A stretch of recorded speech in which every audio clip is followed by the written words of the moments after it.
In this short video, I'm going to be showing you how to lock elements in Figma. Now, doing so is incredibly easy, and there are actually quite a few different ways you can go about doing so. The first way is to simply click on an element you want to lock. So in this case, I want to lock this text right here.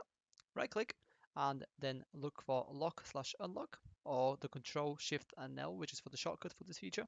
Click on that, and once you've clicked on it, as you can see, I can move this element right here, but I cannot move the text because it's already locked. And this will also reflect in the layers section right here. As you can see, there is a padlock just next to lock elements, which is the text. The other way to lock elements is simply select them. So let's say I want to lock both of these elements right here, and then right click, and then just follow the same procedure. Click on the feature, and as you can see, both of them are locked right here. The last way you can lock elements in Figma is to just head over to the layers right here, and then you'll see the little padlock appear on each one when it's highlighted. So I'm just going to do that, and this one.